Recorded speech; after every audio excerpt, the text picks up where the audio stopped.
Welcome back, Vicarious viewers. My name is Vicente, and here we are jumping into Season 2 of Mindhunter. This is Episode 1. The description here on Netflix says, amid sweeping changes at the BSU, Holden deals with severe repercussions from his close encounter with Ed Kemper. So I can only imagine what kind of fallout this is going to be, because at the end of the last season, he was having a downright panic attack. He had his girlfriend break up with him, or he kind of forced his hand in that matter, really telling her what she was gonna do by breaking up with him. But I think she was pretty much ready at that point. I don't know, maybe if she had that, like, are you going to fight for this at all? Are you going to try at this at all? Or are you just going to belittle me some more? And I think his whole, like, you're going to do this, you're doing this, like, analyzing her, I think that was just belittling her a lot more. So it definitely did not help the situation. Um, then, of course, at work, he is being kind of a hypocrite by gaslighting his coworkers by exhibiting this inappropriate behavior in the way he conducts himself with their subjects.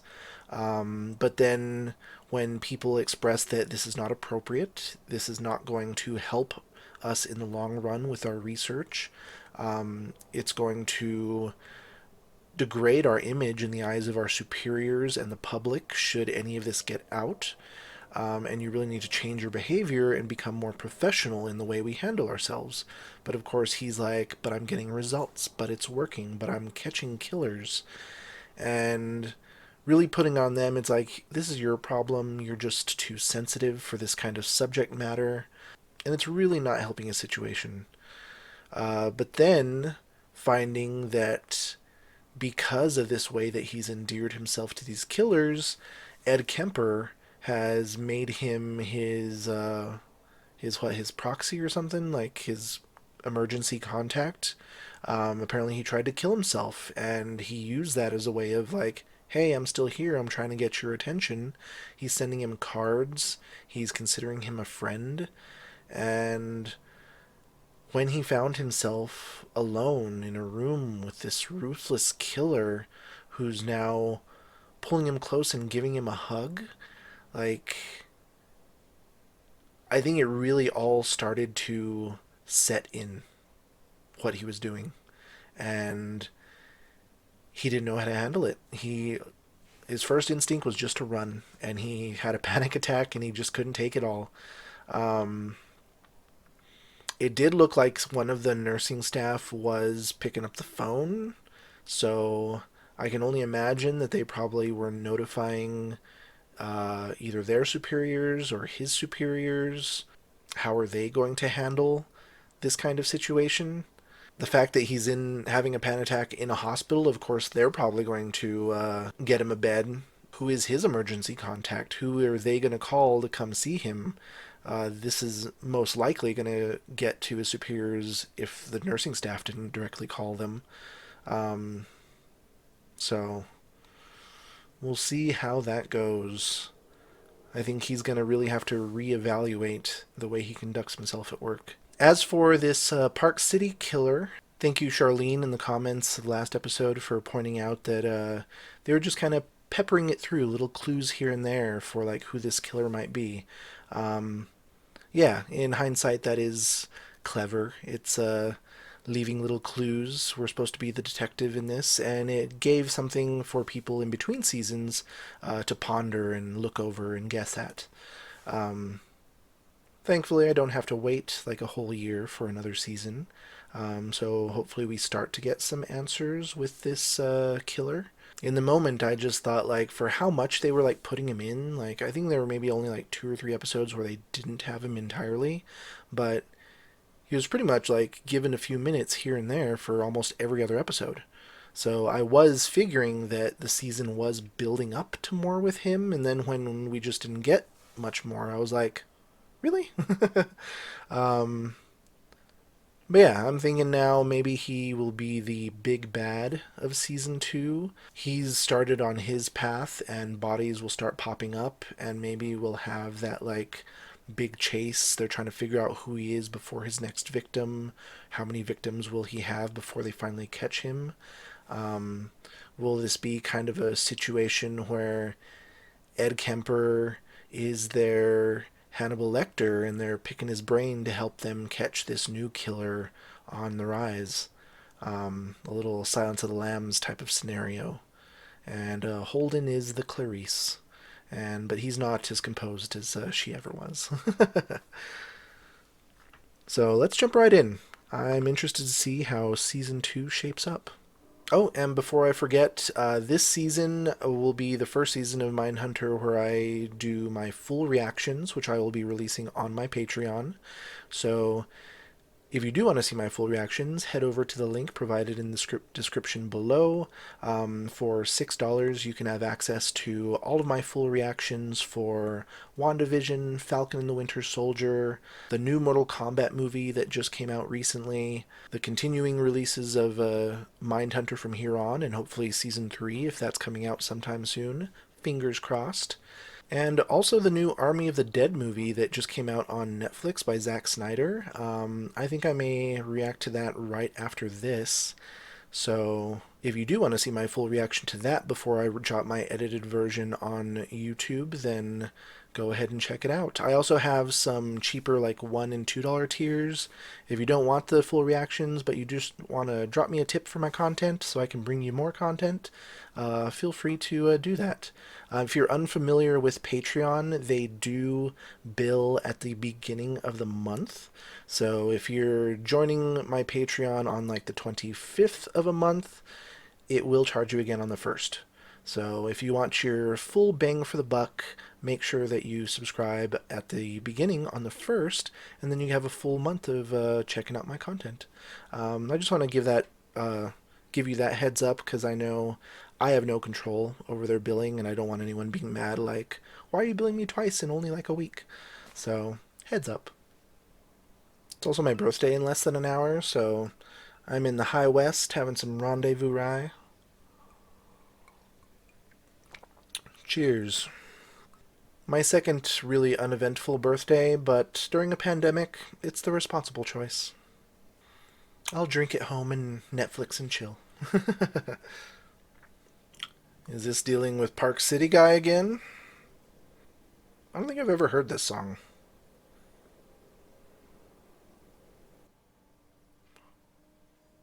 Oh, that is kinky. A little, what's it called? Be scared. This is just. I was just goofing around. God, what is it called? I know the name of it. I've never done it. Uh, when you, like, choke yourself, when you masturbate. Is it appropriate to say masturbate on Netflix? I don't really care, but I have to look this up. Why can I not remember this word? Choking masturbation. That's an interesting thing to be in your search history, right? Erotic asphyxiation. Asphyxiation. My brain was not picking that up. Autoerotic asphyxiation, right? Isn't that what the full term is? So that was the dude, right? I thought I recognized his mustache. This High West is like really good for sipping. After 3 days in the tomb, Christ lived again. No one paid me to say that. But if anyone wants to pay me to say that, go right ahead. Hit me up. Hi, we can be friends. You want to play football? It's more like smear the queer. Smear the queer? God Really? and Harriet are coming today. You gonna socialize? Just finishing these. Hey, when you're grill master, you gotta pay attention to the meat. Spill, right? Sometimes I like being grilling master so I don't have to talk to people. You're in the middle of everything, you're grilling the meat so everyone appreciates you, but like for the most part they'll leave you alone. We deal specifically with people who commit compulsive crimes. What is that exactly? Well, you got an Son audience. of Sam, Boston Strangler, like that. Killed him, then carved him up like a Christmas turkey. Are they also cold-blooded? Depends. Why'd he do it? What'd he say? Lunch, everybody! Trust me. The guys are gonna love him, the women are gonna hate him. Talking about this with these people here. Do you understand? Thank you. He's already being reprimanded.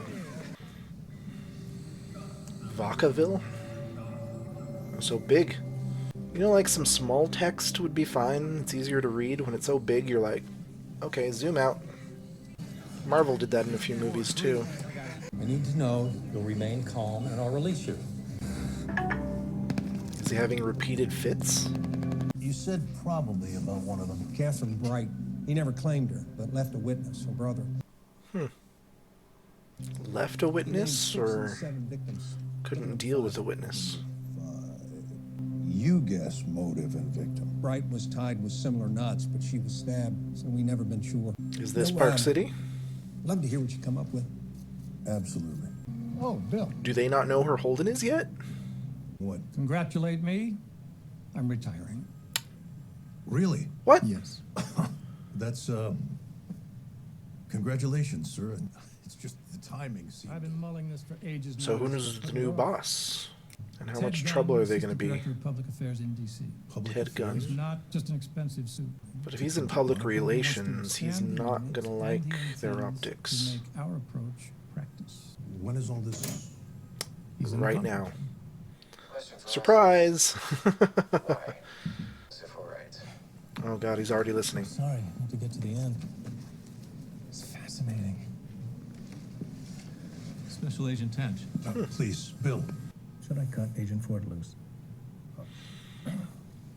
Sir, Holden's practices may be questionable, but it was his idea to interview violent felons.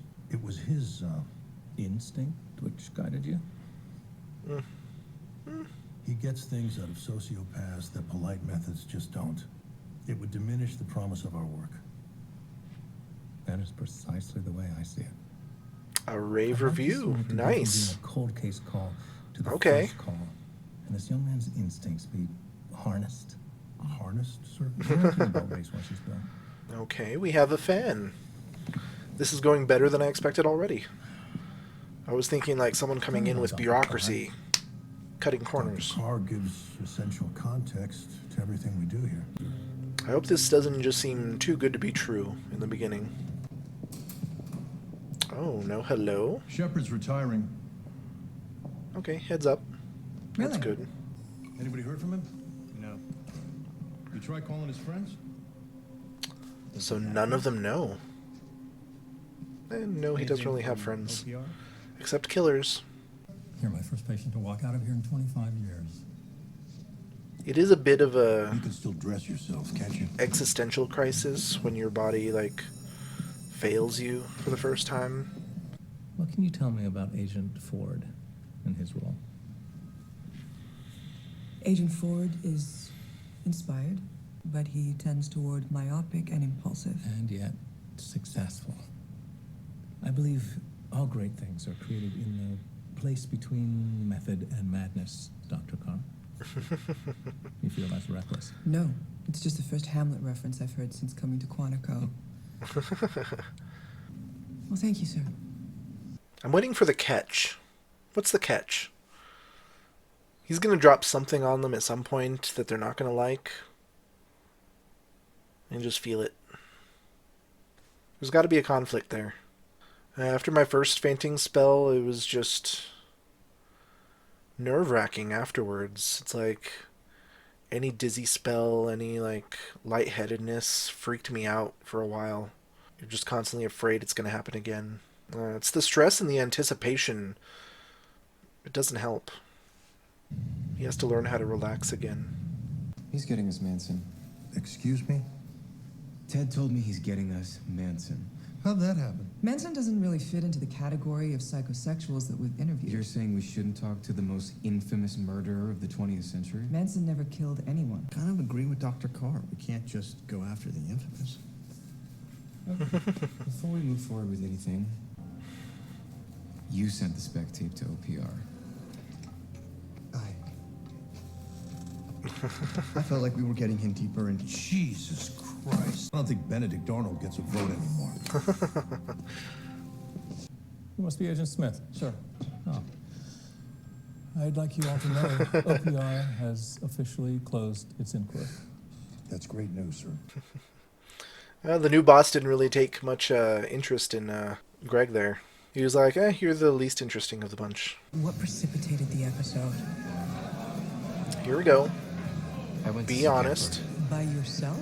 Psychopaths are extremely manipulative, and he knows you, so he would know exactly your areas of sensitivity. Mm-hmm. Did he threaten you? No, not exactly. He hugged me. Hugged me.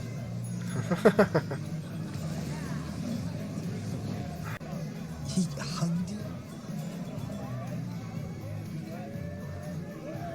I'm here. I can't tell you how much I appreciate that, Wendy.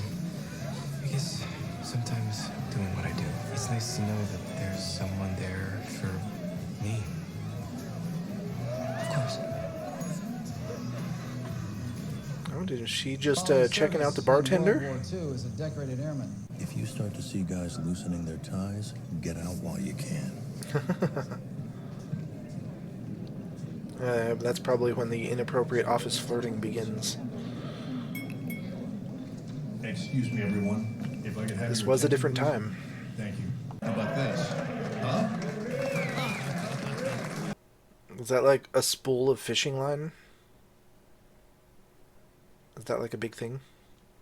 Our little unit thanks you, sir. Ooh.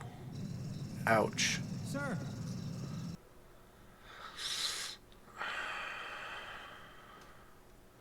That was a diss. I meant what I said in there. I'm sure you did, Agent Ford. Was this not a voluntary retirement? Are you okay, sir?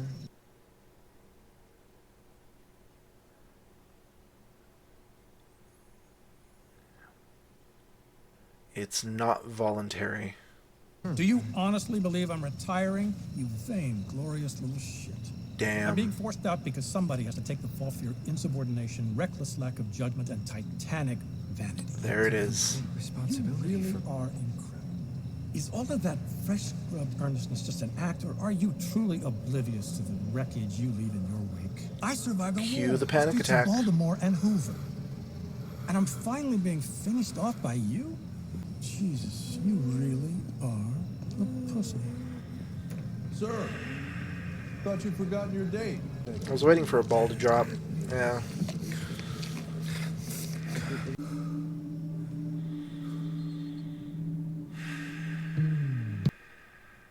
Damn.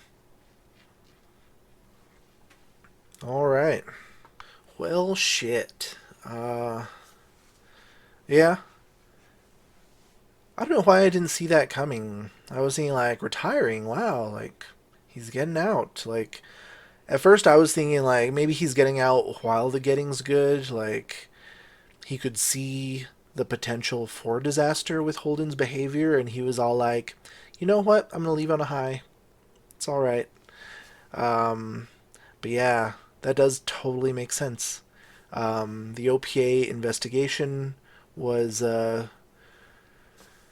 stirring up a lot of shit, and them being all like, you obviously cannot rein in your agent, you cannot take control of this situation, and he was pushed out. Damn. It also puts a new light on their new supervisor. Yes, of course, he seems interested and intrigued in the research that they're doing, but he is there to rein in Holden. He has already gone to his coworkers and said, like, basically, be my nannies in this regard, because it's obvious that other people do see Holden's behavior as problematic, and it does need to change. They do want the results, and they're happy about results. Results are good, but optics. They said it there in the beginning. They said he came from public relations, and I said it. It's all about the optics. So he's good. I will give him that. he wants to make sure that they portray this demeanor of professionalism, of high esteem, but he's also placating the rest of the team as well. He's making them feel comfortable in doing that job well. Overall, he may be good for the department, but I see someone shrewd and ruthless underneath.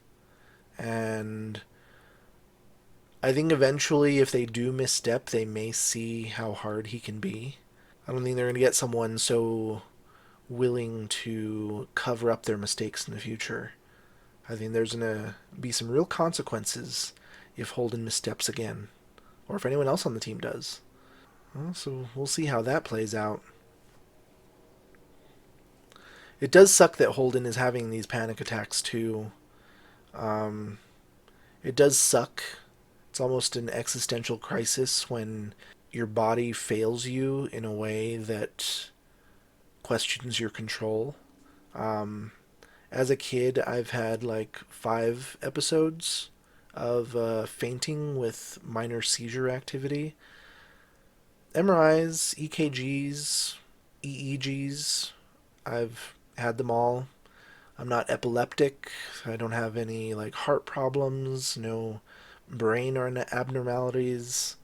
They just basically throw up their hands are like it's convulsive syncope, like a fainting spell that triggers convulsive activity. And they say it's not dangerous, but who really knows? Like a fall can be dangerous. But when it happens, like it calls into question like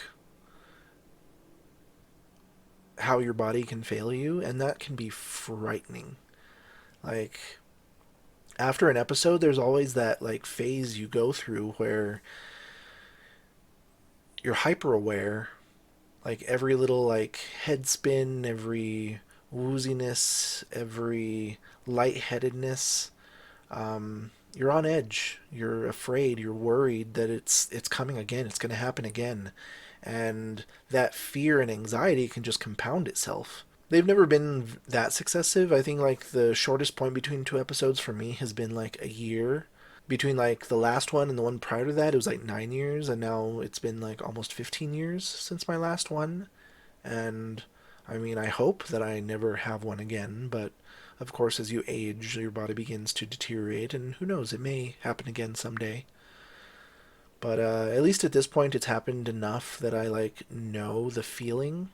I know the signs of it coming on. I even had one like a year or 2 ago where I kind of felt that it was coming on, and I made sure just to lie down and rest for a good half hour, like elevate my feet, get some blood flow to my brain. And with time, the feeling subsided and nothing came of it, and I'm grateful. In that time, I have seen a similar fainting convulsive episode happen with like 5 other people. And some of them have said like they've had them before. And so it's not as rare as like I thought. I was like, oh my god, what the fuck is wrong with me? But your body can fail, and it can be frightening. But I hope he learns to cope. I hope he learns that he just needs to relax and breathe sometimes, and not let the fear and anxiety of it coming like compound and trigger it even more. I know like alcohol may not always help. Like you gotta keep yourself healthy. You gotta keep yourself clear-headed, and some things you just have to like realize you don't have control over everything, and sometimes that's okay. Just breathe and think of a solution. I think the closest I ever did come to like getting seriously injured with one of my spells was I was 14-ish. I think was I like a freshman in high school, and I was actually taking a shower. Like I had gotten up at like noon on a Saturday, and my mom was like, "I'm going to town to do some shopping. You want to come?" And I was like, "Yeah." I jump in the shower, take a nice hot shower, and like turn off the shower, whip open the curtain, and all of a sudden I feel that like dizziness and that like that tunnel vision, the blackness just like creeping in from the side. And I think this was the second time, so I wasn't really like accustomed to what I needed to do yet. And it happened so quickly, just like the vision coming in, and I wake up and I hear knocking. And it's my mom knocking on the door. Are you okay? Are you okay? And like my first thought was I don't want to get up. And I like, open my eyes and there's the toilet. And I'm like, what the fuck? And all of a sudden, like, ow, I hurt. And like my chin and like the crown of my nose really hurt. And Mom was like, are you okay? I heard a loud thud. Are you in there? Are you in there? She was starting to knock a little bit more frantically. And I was like, I'm here. I think I fell. And like I get up, throw on my towel, open the door, and I think that was the time that like, they actually gave me the MRI and everything came out clear. But yeah, our body doesn't always do what we want it, and welcome to life. But anyway, sorry for that whole tangent. I did really appreciate that it looked like Wendy was scoping out the bartender. I know she separated from her other academic lover in the last season. And I was wondering, like, is she going to find someone else eventually? Are we going to explore her love life again, or is she just going to be the stern professional one this entire time? But that little glimmer, that like side look she gave the bartender, good for her. Get back on that horse. Find a life for yourself outside of work, a little bit of happiness. So, bravo. But otherwise, good first episode. Not too much exploring new killers, but basically setting up like what's going to be going forward this season. They have better funding, a bigger office, a somewhat fan in their corner with their new boss, but we'll see how that plays out since he is a replacement for someone that was pushed out. I wonder how much he has to respond to the higher ups in that regard and what they have to say. But yeah, hit like and subscribe if you enjoy reactions like these. Ring that notification bell so you don't miss a single one. And thanks for stopping in for this Vicarious View.